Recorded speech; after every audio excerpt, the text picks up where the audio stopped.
ഭിന്നശേഷി ബോധവൽക്കരണത്തിന്റെ ഭാഗമായി റാലിയും പൊതുയോഗവും സംഘടിപ്പിച്ച് സക്ഷമ. കോഴിക്കോട് കടപ്പുറത്ത് നടന്ന പരിപാടി ക്രൈംബ്രാഞ്ച് IG പ്രകാശ് ഉദ്ഘാടനം ചെയ്തു. സക്ഷമയുടെ ആവശ്യം പരിഗണിച്ച് കോഴിക്കോട് ബീച്ചിൽ ഭിന്നശേഷിക്കാർക്ക് മാത്രമായി പ്രത്യേക പാർക്കിംഗ് സൗകര്യവും ഏർപ്പെടുത്തി. ഭിന്നശേഷി സൗഹൃദമായ കെട്ടിടങ്ങൾ, റോഡുകൾ, പാതയോരങ്ങൾ, പൊതുഗതാഗത സംവിധാനങ്ങൾ തുടങ്ങിയ ഭിന്നശേഷി അവകാശ നിയമം നിലവിൽ വന്ന് വർഷങ്ങൾ കഴിഞ്ഞിട്ടും അവ നടപ്പിലായിട്ടില്ല. ഈ സാഹചര്യത്തിലാണ് ദിവ്യാംഗ സമൂഹത്തിന്റെ നിയമപരമായ അവകാശങ്ങൾ ഉറപ്പുവരുത്തുന്നതിനായി എൻ്റെ വഴി എൻ്റെ ജീവിതം എന്ന സന്ദേശമുയർത്തി സക്ഷമ രംഗത്തെത്തിയത്.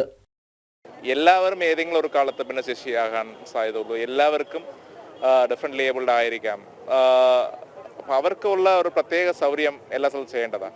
ഇത് വെസ്റ്റേൺ കൺട്രീസിലൊക്കെ എല്ലാ രാജ്യങ്ങളിലും നമ്മൾ കണ്ടു കഴിഞ്ഞാൽ അവരൊന്നും പറയേണ്ട ഒരു യൂണിവേഴ്സിറ്റി ഡിസൈൻ പ്രിൻസിപ്പിൾസ് എന്നുള്ളത് എല്ലാ സ്ഥലത്തും ഉണ്ടാവും. ഇതൊരു നല്ലൊരു തുടക്കമാണ് സക്ഷമ കേരളം ചെയ്യുന്നത്. ഈ ബോധവൽക്കരണ പരിപാടിയും എൻ്റെ വഴി എൻ്റെ ജീവിതമുള്ള പരിപാടി ഇനി നല്ല രീതിയിൽ വരട്ടെ.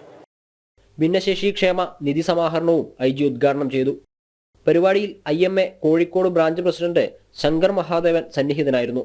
ഭിന്നശേഷി സൗഹാർദ്ദപരമായിട്ടുള്ള അതിനുവേണ്ടിയുള്ള റാമ്പുകൾ, അവർക്ക് വേണ്ടിയുള്ള പാർക്കിംഗ് സൗകര്യങ്ങൾ, വാഷ്റൂമുകൾ, ഇതെല്ലാം പ്രത്യേകമായിട്ട് വേണം. കാരണം അവരുടെ അവകാശങ്ങൾ എന്ന് പറയുന്നത് അവരുടെ വെറും ഒരു അവകാശം മാത്രമല്ല, അത് നമ്മൾ അവരെയും കൂടെ ചേർത്ത് പിടിക്കുമ്പോൾ മാത്രമേ നമ്മളും ഒരു പരിഷ്കൃത സമൂഹത്തിൻ്റെ ഭാഗമാവുന്നുള്ളൂ. അതുവരെ നമ്മൾ ഒരു പരിഷ്കൃത സമൂഹമായി കണക്കാക്കാൻ കൂടി സാധിക്കില്ല. എല്ലാ ബിൽഡിങ്ങുകളിലും, റോഡുകളിൽ പാർക്കിംഗ് ആയാലും, ബിൽഡിങ്ങിൻ്റെ അകത്തുള്ള പാർക്കിംഗ് ആയാലും, ഇത്തരത്തിലുള്ള വാഷ്റൂമുകൾ, സൗകര്യങ്ങൾ ഇതെല്ലാം ഒരുക്കേണ്ടതായിട്ടുണ്ട്. സക്ഷമയുടെ ആവശ്യം പരിഗണിച്ച് ഭിന്നശേഷിക്കാർക്കായി കടൽ തീരത്ത് ആക്സസിബിൾ പാർക്കിങ്ങിന് പ്രത്യേക സ്ഥലം അനുവദിച്ചിട്ടുണ്ട്. കേരളത്തിൽ ആദ്യമായി കോഴിക്കോടാണ് ഇത് നടപ്പിലാക്കുന്നത്. ജില്ലാ ടൂറിസം പ്രൊമോഷൻ കൗൺസിൽ കടലോരത്ത് പണിത റാമ്പിനോട് ചേർന്നാണ് ആക്സസിബിൾ പാർക്കിംഗ് ഏരിയ. വരും ദിവസങ്ങളിൽ പദ്ധതി നടപ്പിലാകും. സക്ഷമ തന്നെയാണ് ഇതിനാവശ്യമായ മുഴുവൻ പണവും മുടക്കുന്നത്. ജനം, കോഴിക്കോട്.